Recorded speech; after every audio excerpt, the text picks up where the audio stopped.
Mozammel special rice পুষ্টিকর রান্নায় সবাইকে আমন্ত্রণ জানাচ্ছি। আমি মুনমুন হক। নিশ্চয়ই সবাই ভালো আছেন। আজও আপনাদের প্রিয় একজন সেলিব্রিটি তৈরি করে দেখাবেন মজাদার এক রেসিপি, আর আমাদের রেগুলার শেফ তো আছেনই তার চমৎকার রেসিপি নিয়ে। প্রিয় দর্শক, মোজাম্মেল স্পেশাল রাইস পুষ্টিকর রান্নায় আমাদের আজকের অতিথি জনপ্রিয় সঙ্গীত শিল্পী শাহিন সামাদ। তাহলে চলুন আমন্ত্রণ জানাই আমাদের আজকের অতিথিকে। আসসালামু আলাইকুম আপা। ওয়ালাইকুম আসসালাম। কেমন আছেন? ভালো আছি। খুব ভালো লাগছে আপনাকে এই পুষ্টিকর রান্নায় পেয়ে। বিজয়ের মাস এবং মুক্তির গান, বিজয়ের গান বলতেই তো আপনি না, আমরা সে সময় যারা সবাই ছিলাম সবাই আমরা সে সময় আমরা গান দিয়ে যুদ্ধ করেছি আর কি। দেশকে স্বাধীন করেছি, মুক্তিযোদ্ধাদের অনুপ্রাণিত করেছি। তো সেটা একটা আমাদের মানে বিরাট মনে করি যে নিজের দেশের জন্য কিছু করেছিলাম। অবশ্যই খুব মহৎ একটি কাজ ছিল। আর আপা, কেমন লাগছে আমার কিচেনে এসে? হ্যাঁ, খুব সুন্দর, খুব ভালো, খুব ভালো লাগছে। ভীষণ আনন্দিত আমি। আর আমার দর্শকরাও নিশ্চয়ই আরো অনুপ্রাণিত হবে, যেহেতু বিজয়ের মাসে আপনি এসেছেন, এবং নিশ্চয়ই আমরা গান নিয়ে অনেক কথা বলবো।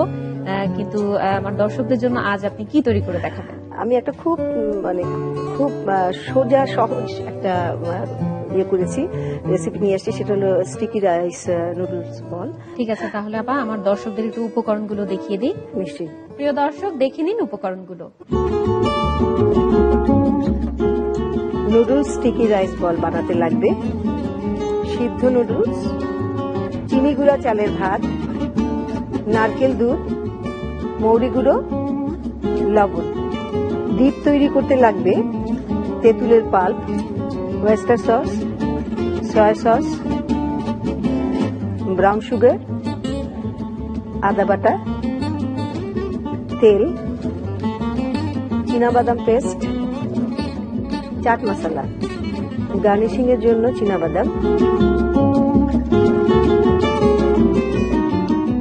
আপা, দর্শক তো উপকরণ দেখিয়ে নিয়েছে, তাহলে আমার মনে হয় আমরা শুরু করে দেই। নিশ্চয়ই। আসলে আমি কিছু রাইসটা একটু করে রেখেছি। এটা তো আসলে স্টিকি রাইস নয়, মানে স্টিকি রাইস কিন্তু কিনতে পাওয়া যায় বাজারে। হ্যাঁ, এটা মোজাম্মেলের চিনি গুঁড়োর চাল, কিন্তু এটা মাঠটা ফেলেনি। পানি দেওয়া হয়েছে যাতে এমন ভাবে দেওয়া হয়েছে যাতে একটু শুকিয়ে যায়, আঠালো আঠালো হয়। আমি একটু নারকেলের দুধ দিব প্রথমে। আচ্ছা, মানে পরিমাণ মতো দিতে হবে, বুঝছো? মানে একদম বেশিও না কমও না, যাতে একটু থাকে, একটু হয়। রান্নাতে আসলে পরিমাণ মতো হলেই কিন্তু টেস্টটা ভালো হয়। আবার অনেকে ধরো তোমার একটু লবণ বেশি খায়, কেউ কেউ কম খায়, এরকম আছে যে একটু বেশি নারকেল পছন্দ করে, সে একটু বেশি এরকম আর কি। এবারে না আমি পরিমাণ মতন একটু লবণ দিচ্ছি। আচ্ছা, তাহলে তারপরে এখন একটু ঢেকে রাখো। আপনার এই রেসিপিটা কিন্তু আপা ভালো হয়েছে, কারণ হচ্ছে আমাদের দর্শকদের কিন্তু অনুরোধ আসছে যে অনুরোধ করছে দর্শকরা যে বাচ্চাদের জন্য কোনো আইটেম যেন দেখানো হয়, কারণ বাচ্চারা তো আসলে খেতে চায় না ভাতটা, তারা কিন্তু ওইভাবে খেতে চায় না। একটু মজাদার অন্যরকম খাবার হলে তারা খেতে চায়। আমার মনে হয় যে একটু 19-20 করে করলেই কিন্তু বাচ্চারা মজা লাগবে। আর শুধু বাচ্চাদের জন্যই নয়, ধরো হঠাৎ কেউ চলে আসলো, তুমি কিন্তু এটা কিন্তু খুব বেশিক্ষণ লাগে না। নতুন প্রজন্ম যারা আছে তাদের জন্য একটু জানতে চাই যে যুদ্ধের সময় যে গান করেছিলেন, মানে ওই সময়কার অনুভূতিগুলো, ওই সময়কার মানে কি ধরনের সিচুয়েশনে ছিলেন, সেখান থেকে যদি কিছু কথা। নিশ্চয়ই, কারণ অনেকেই বলে যে আমরা বলি যে আমরা তো এই 43-40 বছর বলেই আসছি, কিন্তু প্রজন্ম তো তৈরি হচ্ছে, তাই না? একটা জেনারেশন আসছে। চলে গেছিলাম এপ্রিলের 17 তারিখে কলকাতায়। ওখানে একটা গ্রুপ ছিল, বাংলাদেশ মুক্তি সংগ্রামী শিল্পী সংস্থা। প্রথমে ছিল বাংলাদেশ মুক্তি সংগ্রামী সহায়ক সমিতি, পরে ওটা চেঞ্জ করে তারপরে বাংলাদেশ মুক্তি সংগ্রামী শিল্পী সংস্থা করা হয়। সংগঠন থেকে আমরা যেসব পয়সা পেতাম, টাকা পেতাম, বিভিন্ন জায়গায় প্রোগ্রাম করতাম। সেই প্রোগ্রামগুলি করে আমরা যে টাকাটা পেতাম সেটা দিয়ে আমরা শরণার্থী ক্যাম্পে ক্যাম্পে মুক্তিযোদ্ধাদের যা যা লাগে, ধরো ওষুধ বিশুদ, খানা, টিন ফুডস, তারপরে আবার আস্তে আস্তে আমরা এইটা চিন্তা করলাম যে শীত চলে আসতেছে, প্রচুর কম্বলের দরকার। হ্যাঁ, গানগুলো বলবো যে ভীষণ ভীষণ কঠিন গান, জানি এটা ভীষণ বাণী সুর ভীষণ তীক্ষ্ণ, ভীষণ স্ট্রং। একটা গান তো আমরা একা গাইতাম না, ধরো আমরা 100 জনের মধ্যে ধরো 40 জন একসাথে গাইতাম। এই গানগুলো আমরা সমস্ত পশ্চিমবঙ্গে সব জায়গায় করেছি। তো সেই সময়কার যে চেতনা, সেই সময়কার যে উদ্দীপনা, সেই সময়ের যে একটা তারুণ্য, যে ওই যে শক্তিটা কি করে আসছিল আমার ভিতরে আমি জানি না। তবে আমি বলবো যে আমার অনুপ্রেরণা সব ছায়ানট থেকে, কারণ আমি ছায়ানটেই ভর্তি হয়েছি 66 সালে। তো সেখানে তোমার আমার গুরু মরহুম শেখ লুৎফর রহমান, যাকে তোমাদের গণসংগীতের সম্রাট বলা হয়, তো ওনার একেবারে আমি বলবো কি আমি ওনার একেবারে হাতে তৈরি হয়েছি।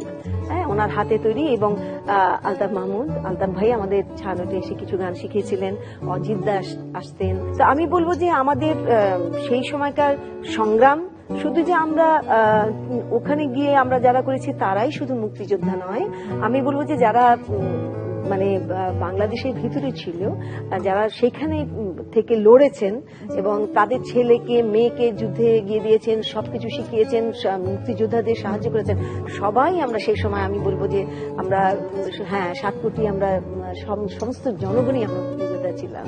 আবার আমরা মনে হয় একটু দেখে নেই, একটু দেখো এর মধ্যে কি আর কিছু দিবেন? এবার তাহলে আমি একটু মৌরির গুঁড়ো দিই। আচ্ছা, মৌরির গুঁড়ো দেওয়ার সময় তুমি ভালো করে নাড়বে, তাহলে হবে কি মিশে যাবে। মিশে গেলে তোমার গন্ধটা খুব সুন্দর বেরোবে। এটা কিন্তু ডিপেন্ড করে কে কিরকম আর একটু স্ট্রং চায় কিনা বা কি একটু মাইল্ড চায় কিনা, ফ্লেভারটা আসলে যার যার টেস্টের উপর ডিপেন্ড করছে। আপা, আপনার যুদ্ধের সময়কার গল্পগুলো শুনে আমার যেটা মনে হচ্ছে যে আসলে ওই সময়টাতে যে যারা ছিলেন আপনারা, এটা খুবই একটা গর্বের ব্যাপার যে হ্যাঁ, মুক্তিযুদ্ধে আপনারা অংশগ্রহণ করেছিলেন এবং এই প্রজন্মের আসলে সবারই জানা উচিত। সবকিছুতে দেখবা যে কোনো যুদ্ধে দেখবা যে সাংস্কৃতিক অঙ্গন এবং বুদ্ধিজীবীরাই কিন্তু আগে সোচ্চার হয়। তো আমরা সেরকম আর কি সোচ্চার ছিলাম। আমি বললাম যে এইভাবে যারা চলে গেছে এই পারে, অনেক কষ্ট। আচ্ছা আপা, এখন এটাতে আর কিছু দিতে হবে কি? হ্যাঁ, এখন আমি একটু নুডলস দেবো। আর নুডলস দিয়ে তুমি খুব ভালো করে নাড়বে যাতে সুন্দর করে আমরা বলটা একটু তৈরি করতে পারি। তুমি নাড়ো সুন্দর করে। বাচ্চারা তো এত পছন্দ করে এখন নুডলস, তারা দেখেন ভাতের বদলে নুডলসই খাবে, এমন একটা অবস্থা। তাদেরকে ভাত খাওয়ানোর একটা ভালো উপায় কিন্তু এটা হতে পারে। দুটোই যাচ্ছে, তাই না?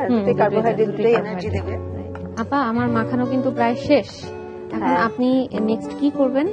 নেক্সটে আমি একটু তেল নিয়ে নিই হাতে, তেল দিয়ে মাখিয়ে আমি ছোট ছোট বল করবো। হ্যাঁ, তো রেসিপির নামই সেটা। তোমার যতটা মুঠির মধ্যে নিতে পারো।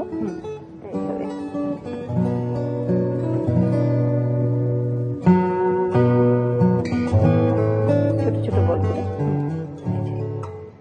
বাচ্চারা বল দেখলে খুবই পছন্দ করবে। হ্যাঁ, বাচ্চারা ডিফারেন্ট শেপের খাবার পছন্দ করে। এটা ধর বাসায় তো তারা খেলো, তাছাড়া টিফিনে দেওয়া না, স্কুলে দেওয়ার জন্য।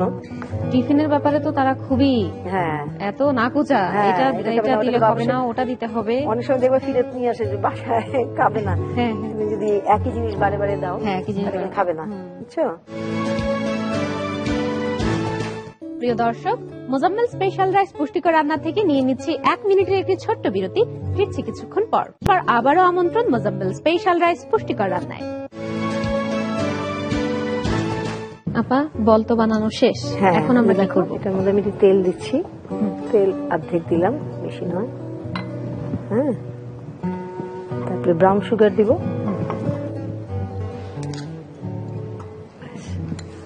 এরপরে দিব তেঁতুলের পাল্প দিব।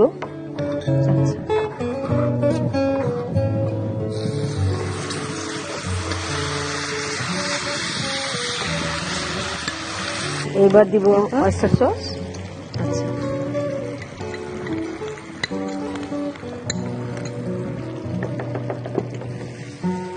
তারপর দিব সয়া সস। এরপর সয়া সস। হ্যাঁ, নাড়ো। এত সুন্দর কালার আসছে না? আচ্ছা, এরপরে আমি দিচ্ছি হলো আদা বাটা। আচ্ছা, এতে আদা বাটাও লাগছে? হ্যাঁ, একটু লাগে, একটু ফ্লেভারটা আসে তো সুন্দর গন্ধ আসবে। আচ্ছা, এটা আমাদের ডিপটাও বেশ তৈরি হয়ে আসতেছে, সুন্দর গন্ধ বেরিয়েছে কিন্তু। আমি তো তাই বললাম। এবার আমি অল্প একটু চাট মশলা দিব।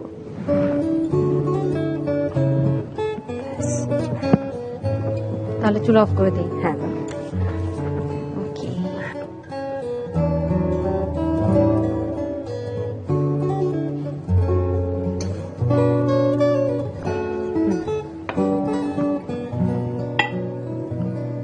এইভাবে একটু ছড়িয়ে দিচ্ছি। বাহ, এবার আমি এটা একটা একটা করে বসিয়ে দিই।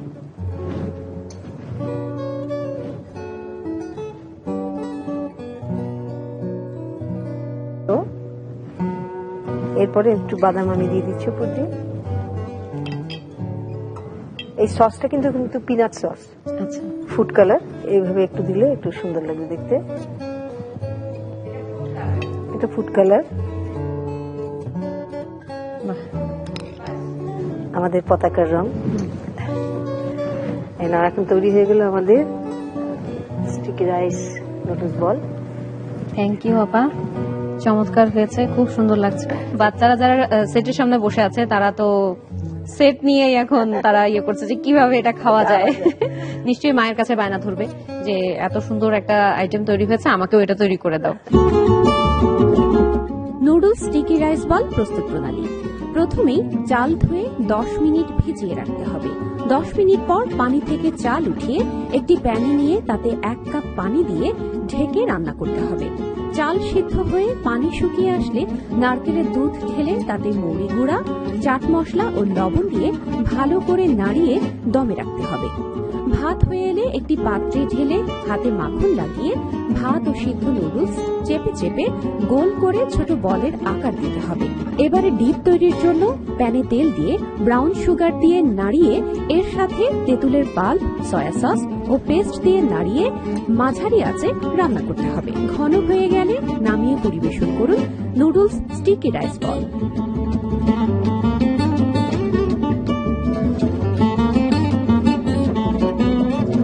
খুব ভালো লাগছে আপা, তাহলে আমার মনে হয় আমরা টেস্ট করতে চলে যাই। চলো, ডাইনিং এ চলে আপা। আপা খুব ভালো লাগছে, এত সুন্দর একটা রেসিপি দেখালেন, দেখতেই ইচ্ছে করছে আসলে খাবো কি, মানে ফ্লেভার তো আগেই পেয়েছি, নিশ্চয়ই অনেক মজা হবে, কিন্তু দেখে এত বেশি ভালো লাগছে। তো এটা একটু পরে খাই, তার আগে আপনাকে যেহেতু পেয়ে গেছি পুষ্টিকর রান্নায়, একটা গান শুনতে চাই আপা। তাই মানে সেই সংগ্রামী গান? অবশ্যই, অবশ্যই। যশোর, খুলনা, বগুড়া, পাবনা, ঢাকা, বরিশাল, নোয়াখালী, তারা হিন্দু নয়, মুসলিম নয়, তারা শুধু বাঙালি। রক্ত নেশায় উঠেছে মাতিয়া, খেলিতেছে তারা হোলি। অবাক নয়ন দেখছে বিশ্ব, দিচ্ছে কেমন প্রাণ। বোমানো বিমান, মেশিন গান, তুচ্ছ করে কামান। কদম কদম এগিয়ে চলেছে গাহি বাংলার গান, জয় বাংলার গান। এসো মুক্তিরণের সাথী, ওরে মুক্তিরণের সাথী। আগুয়ান হও আগুয়ান, সবে আগুয়ান, সবে আগুয়ান, সবে আগুয়ান। বাহ, চমৎকার আপা, একদম মানে মুক্তিযুদ্ধের, হ্যাঁ একদম মুক্তিযুদ্ধের চেতনায় উদ্দীপিত। আমি আমার বাবা মায়ের মুখে শুনেছি যে ওই সময় যখন আপনারা গানগুলো করতেন, মানে আপনাদের গানেই আসলে তারা ইন্সপায়ার্ড বেশি হতো। হ্যাঁ একদম, মানে তাদের মানে যারা যুদ্ধে যায়নি তাদের মধ্যেও এক ধরনের প্রতিক্রিয়া সৃষ্টি হতো। আসলে মুক্তির গানে তোমরা দেখো যে আমরা মুক্তিযোদ্ধাদের সামনে গিয়ে গান গাই যে, তো ওই গান গাওয়ার পরে ওদের যে রক্তের যে মানে রক্ত গরম করা যে সেই চেতনাটা কিভাবে তারা মানে চিৎকার করে উঠেছিল এবং ওই অপারেশনে তারা জয়ী হয়েছিল। বাহ আপা, এখন আমার মনে হয় টেস্ট করার সময় চলে এসেছে। দাও, আমি আপনাকে একটা তুলে দিই। আমি তোমাকে এটা তুলে দেবো। একটা সুন্দর একটা রেসিপি, সহজ একদম, কোনো কিছুই মানে ঝামেলা নাই, খুব তাড়াতাড়ি, যেটা 10-15 মিনিটের মধ্যে হয়ে যায়। তো আসলে এখন সবাই এত বিজি লাইফ লিড করে যে একটা খুব দ্রুত সময়ের মধ্যে বানানো যায় এমন একটা কিছু হলে সবাই আসলে সেটা তৈরি করে নিতে পারে।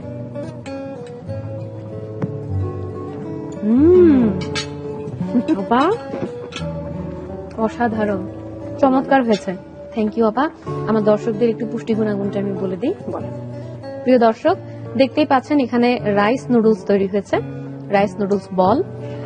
দ্যাট মিনস এখানে কার্বোহাইড্রেট আছে এবং সেই সাথে আছে বাদাম, সেখান থেকে কিছু প্রোটিন এবং ফ্যাট পাওয়া যাবে। সেই সাথে আরো কিছু ইনগ্রেডিয়েন্টস এখানে ইউজ করা হয়েছে, ফুড কালার ইউজ করা হয়েছে বাচ্চাদেরকে অ্যাট্রাক্ট করার জন্য। তো আপনারা বাসায় এটি ট্রাই করবেন, কারণ এটি আমাদের শাহিন সামাদ আপার রেসিপি, অবশ্যই ট্রাই করবেন। আপা, আপনাকে অসংখ্য ধন্যবাদ, এত ব্যস্ততার মাঝেও পুষ্টিকর রান্নায় এসেছেন। আর আপনার জন্য রয়েছে মোজাম্মেল স্পেশাল রাইসের সৌজন্যে গিফট হ্যাম্পার, যেটি আমি আপনার হাতে তুলে দিতে চাই।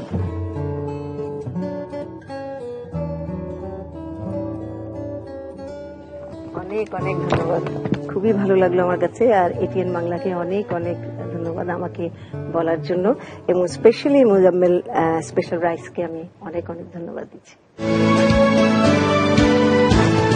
প্রিয় দর্শক, মোজাম্মেল স্পেশাল রাইস পুষ্টিকর রান্না থেকে নিয়ে নিচ্ছি 1 মিনিটের একটি ছোট্ট বিরতি। ফিরছি কিছুক্ষণ পর।